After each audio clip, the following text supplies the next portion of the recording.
तो जरांगेचा बॅकग्राऊंडच तसा आहे. जरांगेंना इथली घटनाच मान्य नाही. ते बेकायदेशीर वागतायत. इथल्या दलितांचा हक्क त्यांना मान्य नाही, इथल्या ओबीसींचा हक्क त्यांना मान्य नाही, आम्हाला नाही तर कुणालाच नाही. अशा पद्धतीची भावना जर जरांगे घेत असतील तर मला वाटतं हे घटना विरोधी कृत्य आहे. ओबीसी आरक्षण बचाव या आंदोलनाचे प्रणेते प्राध्यापक लक्ष्मण हाके सर आपल्यासोबत आहेत. सर, दौरा नेमका काय प्रयोजन आहे या दौऱ्याचे? खरं तर आम्ही या दौऱ्यामध्ये उपोषण करते दोघंही. आम्ही आमच्या ऊर्जास्थळांना म्हणजे सिंदखेड राजा, राष्ट्रमाता जिजाऊंना, त्याचबरोबर पोहरादेवी आणि उद्या सकाळी गोपीनाथगड आणि संध्याकाळी भगवानगड आणि परवा दिवशी चौंडीला अहिल्यादेवी यांना फक्त आम्ही अभिवादन करायला चाललो आहोत.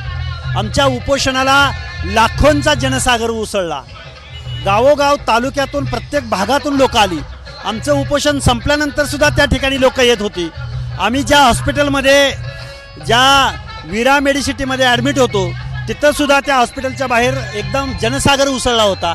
म्हणून आम्ही ठरवलं की लोकांना त्रास देण्यापेक्षा आपण या ऊर्जास्थळांना भेट देऊ आणि जात असताना रोडवर जिथं जिथं लोक सापडतील त्या लोकांना अभिवादन करू.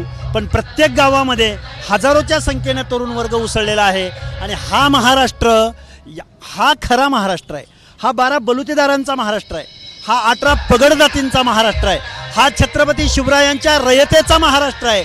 या महाराष्ट्राचा नॅरेट इथल्या पुढाऱ्यांनी, इथल्या आमदार खासदारांनी, इथल्या आजीमाजी मुख्यमंत्र्यांनी एक ठराविक महाराष्ट्र या देशाला दाखवला. पण हा 18 पगड जातींचा महाराष्ट्र आम्ही आता इथून पुढच्या कालावधीमध्ये एक नवा महाराष्ट्र, या महाराष्ट्रामधल्या सगळ्या 18 पगड जातींना बरोबर घेऊन या देशाला दाखवणार आहोत. खरं तर आपण ओबीसींचं आरक्षण वाचवण्यासाठी निघालेलं आहे, त्याला कुठं धक्का लागू नये.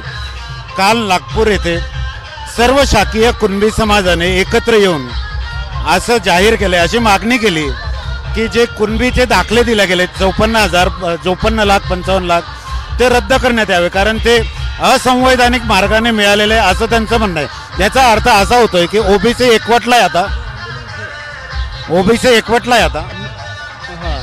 हे बघा, कुणबी हे मूळचे मंडल आयोगानुसार मूळचे जे कुणबी आहेत ते कुणबी हे ओबीसी आरक्षणामध्येच आहेत.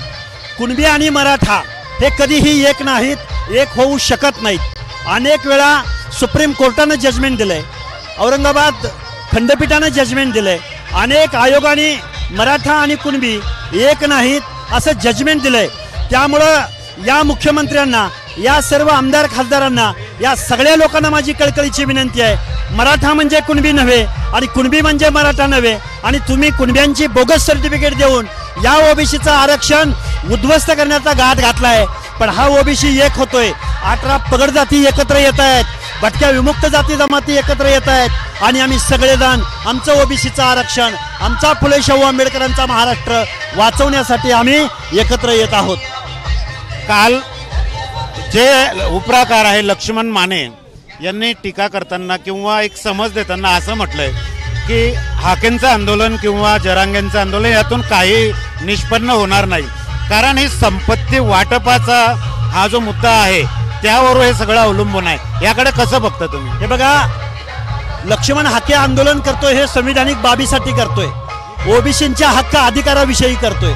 हे गेंड्याच्या कातडीचं सरकार या मागण्या किती मान्य करेल मला माहिती नाही, परंतु आम्ही आमच्या ओबीसीचा आक्रोश या महाराष्ट्रासमोर मांडत आहोत, या मुख्यमंत्र्यांसमोर मांडत आहोत, या आमदार खासदारांसमोर मांडत आहोत.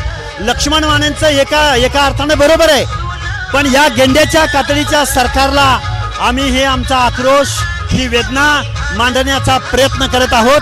आमच्या भावनांकडे लक्ष वेधण्याचा प्रयत्न करत आहोत. आगामी काळात आपलं आंदोलन कुठल्या मार्गाने जाणार? आगामी काळात जनतेच्या दरबारात लोकशाही मार्गाने.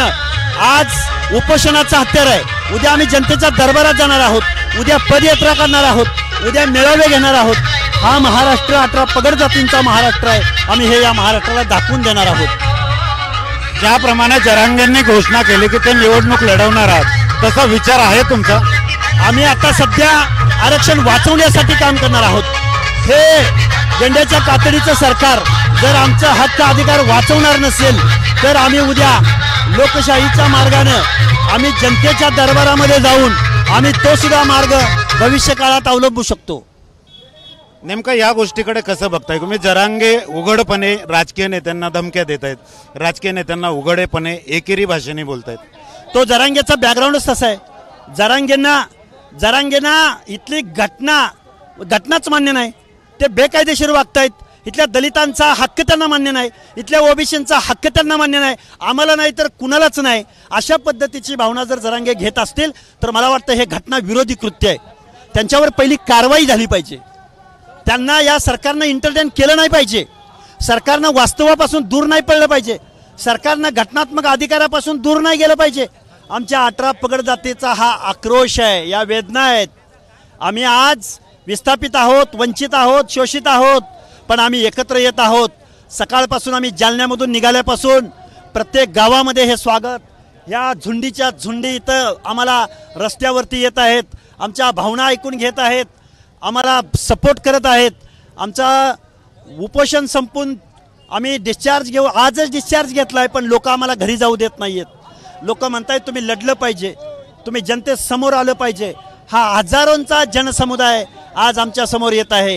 हे या मायबाप सरकारनं याकडे डोळं उघडून बघितलं पाहिजे, अशी आमची भावना आहे.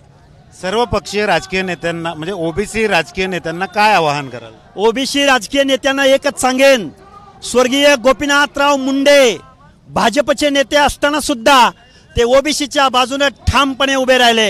ही हिम्मत, हा जज्बा माझ्या या ओबीसीच्या नेत्यांनी आमच्या सर्व 18 पगड जातींच्या मनामध्ये विश्वास निर्माण करण्यासाठी दाखवला पाहिजे. पुढे आलं पाहिजे, खरं बोललं पाहिजे, वास्तव बोललं पाहिजे. त्यांच्या पक्षाच्या प्रमुखांना सांगितलं पाहिजे हा माझा ओबीसी आहे, या 18 पगड जाती आहेत, यांना सुद्धा मतदानाचा अधिकार आहे, हे तुम्हाला घरी बसवतील. यांचे हक्क आणि अधिकार आपल्याला वाचवले पाहिजेत. ही भूमिका ओबीसीच्या नेत्यांनी घेतली पाहिजे. तर नक्कीच संवैधानिक मार्गाने मी पूर्णपणे आंदोलन करणार आणि ओबीसींचा हक्क हा मिळवूनच देणार. कॅमेरामन शांतारामसह डॉक्टर संजय महाजन, एबीपी माझा, सिंदखेड राजा. एबीपी माझा, उघडा डोळे बघा नीट.